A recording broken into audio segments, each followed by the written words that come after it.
జ్యోతిర్లింగ క్షేత్రం శక్తిపీఠం కలగలిసి ఉన్న మహాక్షేత్రం శ్రీశైలం. ద్వాదశ జ్యోతిర్లింగం, అష్టాదశ శక్తిపీఠాల్లో 3 ప్రాంతాల్లోనే శక్తిపీఠం, జ్యోతిర్లింగం కలిసి ఉన్నాయి.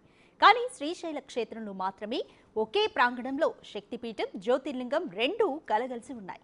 దీంతో ప్రపంచంలోనే అత్యంత మహిమాన్విత క్షేత్రంగా శ్రీశైలం విరాజిల్లుతుంది.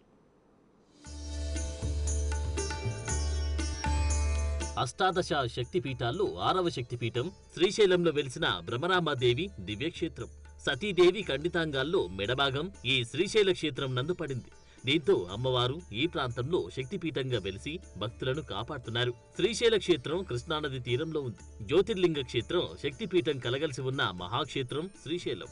దేశంలో శ్రీశైల క్షేత్రంలో మాత్రమే ఒకే ప్రాంగణంలో శక్తిపీఠం, జ్యోతిర్లింగం రెండు కలగలిసి ఉన్నాయి. దీంతో ప్రపంచంలోని అత్యంత మహిమాన్విత క్షేత్రంగా భక్తుల పూజలందుకుంటుంది.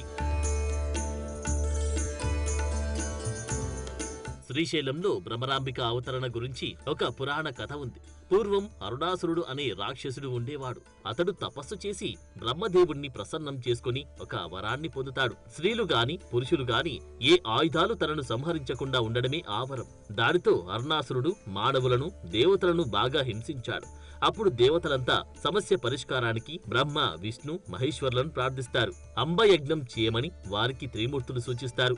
దేవతలు ఆ యజ్ఞాన్ని చేస్తూ ఉండగా కోట్లాది భ్రమరాలు అంటే తూనీగలు అరుణాసురుడిని కుట్టి చంపేస్తాయి. అప్పుడు దేవతలు సంతోషించి యజ్ఞంలో నుండి ఉద్భవించిన భ్రమరాంబ అమ్మవారిని ప్రజల సంరక్షణార్థం భూలోకంలోనే ఉండమని ప్రార్థిస్తే ఆమె శ్రీశైలంలో నివాసం ఏర్పరచుకుంది.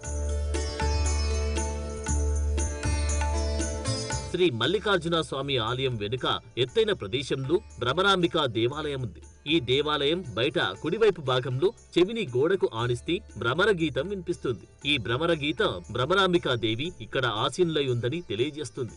గర్భగుడిలోని భ్రమరాంబ ఉగ్రరూపిణి భయంకరంగా కనిపిస్తుంది. 8 చేతులతో, ప్రతి చేతులు ఒక ఆయుధంతో కనబడుతుంది. మహిషాసుర మర్దిని రూపంలో భ్రమరాంబ దర్శనమిస్తుంది. ఉత్సవాల్లో ఊరేగించే దేవి సౌమ్య స్వరూపిణి. అందమైన అలంకరణతో ఈ విగ్రహాన్ని ఊరేగిస్తారు. గర్భగుడిలో బ్రాహ్మణ పూజారులు దేవికి పూజలు చేస్తారు.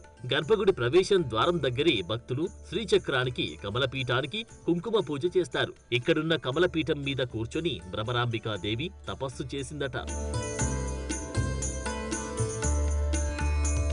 ఆలయ చరిత్ర ప్రకారం నల్లమల లోతట్టు ప్రాంతమైన బౌరాపూర్ చెరువు దగ్గర వెలిసిన భ్రమరాంబ అమ్మవారికి చాళుక్యులు, రెడ్డి రాజులు, విష్ణు కుండినుల పాలనలో దేవాలయం నిర్మించబడింది.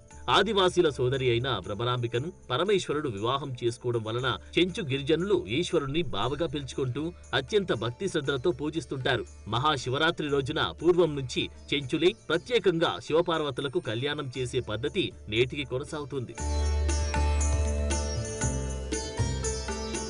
భ్రమరాంబికా క్షేత్రం కర్నూలు నుండి 180 కిలోమీటర్లు, హైదరాబాద్ నుండి 213 కిలోమీటర్ల దూరంలో ఉంది. హైదరాబాద్ నుంచి శ్రీశైలం ఆలయానికి బస్సు సర్వీసులున్నాయి. కర్నూలు నుంచి నిత్యం పదుల సంఖ్యలో బస్సులు నడుస్తాయి. శ్రీశైల క్షేత్రానికి సమీపంలో మార్కాపురం, తర్లుపాడు రైల్వే స్టేషన్లున్నాయి. ఈ స్టేషన్ల నుంచి బస్సులు, ప్రైవేటు వాహనాల ద్వారా ఆలయానికి చేరుకోవచ్చు. అంతేకాకుండా ఈ క్షేత్రానికి కర్నూలు, కడప, హైదరాబాద్, తిరుపతి, విజయవాడ విమానాశ్రయాలు దగ్గరగా ఉన్నాయి.